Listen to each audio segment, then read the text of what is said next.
When Chrysler's engineers first drew up the blueprints for the E-body platform in the late 1960s, they were doing more than creating another car. They were crafting a statement, an entry into a market that was rewriting the rules of performance and design. The decade had seen the birth of the pony car, a new breed that blended sportiness, affordability, and style in a way that resonated with an entire generation. Ford had started the movement with the Mustang, General Motors followed with the Camaro and Firebird, and by 1970, Dodge decided it was time to step into the ring. Their contender was the Challenger, a name chosen with deliberate precision, a word that captured both the defiance and ambition of Dodge's late 1960s mindset.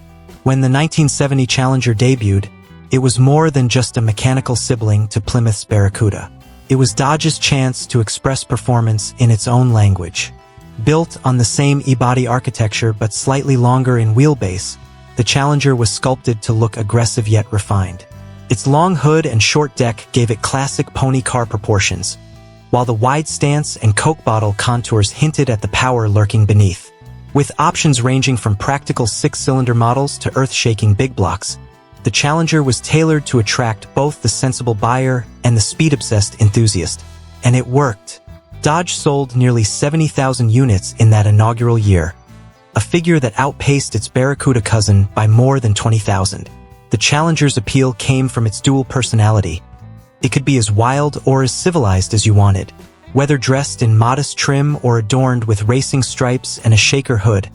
It captured the restless energy of the era. But that energy, like the golden age of muscle itself, would soon face the cold reality of economics, regulation, and shifting public sentiment. The year 1971 arrived as both a continuation and a turning point. Chrysler's designers subtly reshaped the Challenger's front fascia and taillights, giving it a slightly more refined appearance. The changes were evolutionary rather than revolutionary, but beneath the surface, forces were gathering that would change everything. Insurance companies had begun targeting high-horsepower vehicles with exorbitant rates. Federal emission standards were tightening, forcing automakers to reduce compression ratios and detune their engines. Gas prices, though not yet spiking, were beginning to concern consumers. What had been a celebration of power was starting to become a liability. That's what makes the 1971 Challenger R/T so special. It represents the last full year of Chrysler's high-compression, high-octane era, the final moment before muscle cars were forced to soften their edges. Fewer than 5,000 buyers checked the box for the R/T, Dodge's top performance trim. Within that small production run, a spectrum of engines was available, each appealing to a different breed of thrill-seeker. The most common was the 383 cubic inch Magnum, found in 3,493 cars, a reliable, broad-shouldered V8 that balanced strength with accessibility. For those seeking something a bit lighter and more agile, Dodge offered the 340 cubic inch small block.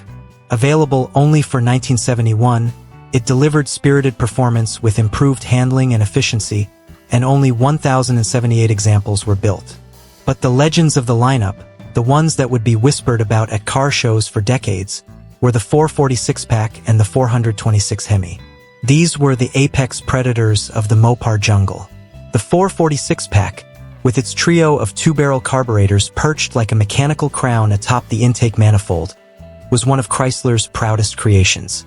Officially rated at 390 horsepower, it was a conservative figure that belied its real-world performance. The car's torque output was immense, nearly matching the Hemi's, and its responsiveness gave it a unique character, brutal yet controllable, raw yet precise. The Hemi, of course, was the undisputed king of the hill. With its hemispherical combustion chambers and race-bred heritage, the 426 was a living legend even as it rolled off the line. But it was expensive, temperamental, and too much car for most drivers. Only 71 Challengers left the factory with that engine in 1971. By contrast, just 250 were ordered with the 446-pack, making it not only rare but also the last of its breed. Introduced in 1969, the six-pack setup was Chrysler's answer to the multiple carburetor solutions from Chevrolet and Ford. Where GM relied on tri-power Corvettes and Pontiac GTOs, and Ford had its dual four-barrel 427s, Chrysler perfected the art with its trio of Holley two-barrels. The system allowed for better throttle response and a balance of performance and drivability. It was, in many ways, the most refined expression of brute force ever engineered for a street car. But 1971 would mark the end. By the following year, government mandates for cleaner emissions forced compression ratios down and carburetor setups to simplify. The six-pack was gone. The Hemi would follow. Dodge's Challenger would remain in production.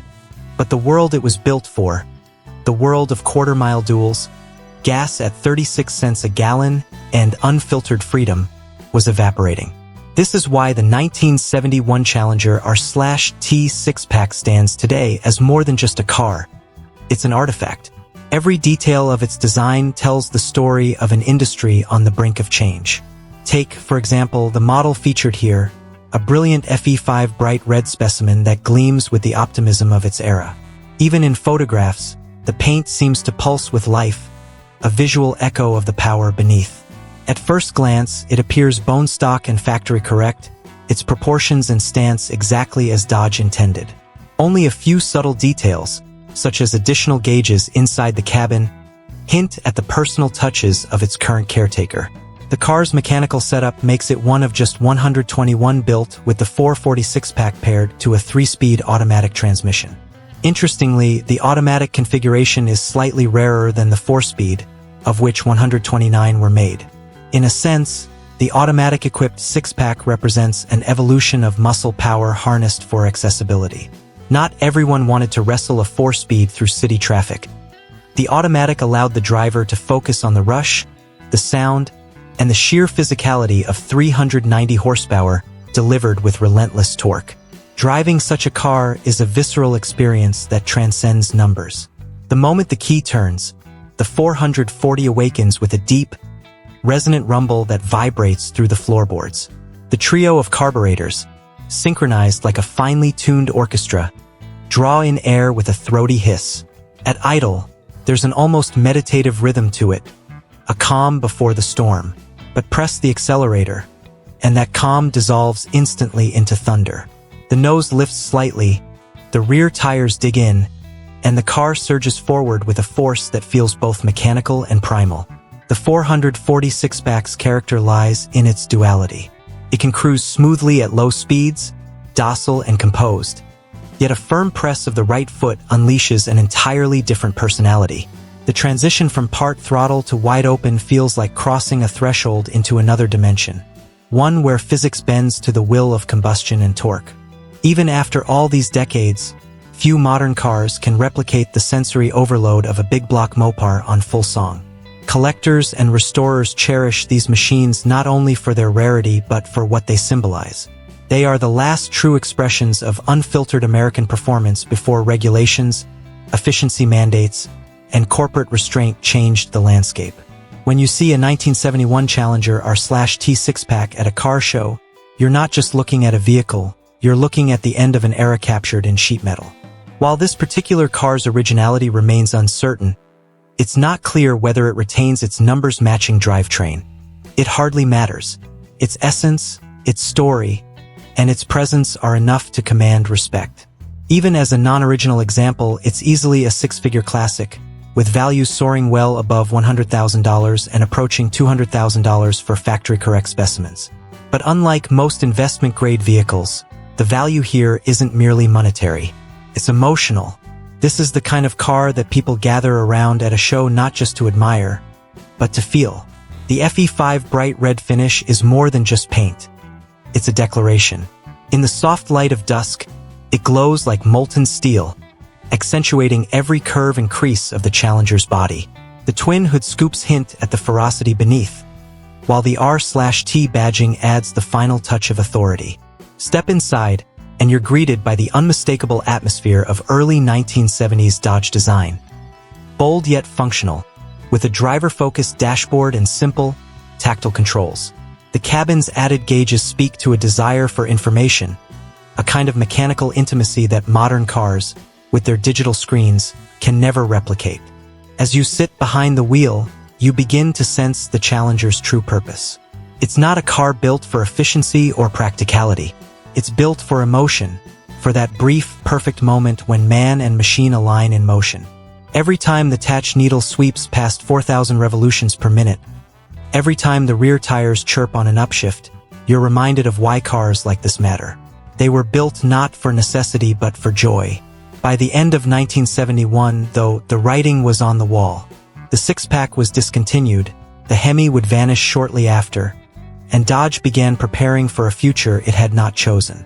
The Challenger would survive through 1974 in name, but its spirit, the raw, unfiltered aggression of those early years, would not return until decades later. When Dodge revived the Challenger in the 2000s, it was clear that the memory of cars like the 71R/T six-pack had never faded. They had become myth. Half a century later, the 1971 Challenger still embodies the paradox that defined the muscle car era: excess and simplicity, brute strength and fragile survival. It stands as a monument to a time when Detroit dared to build cars that were unreasonably fast, unashamedly loud, and unapologetically bold. And perhaps that's why enthusiasts remain captivated by them. In a world increasingly governed by technology, efficiency, and conformity, the Challenger represents freedom, the unfiltered kind that smells like gasoline and sounds like thunder.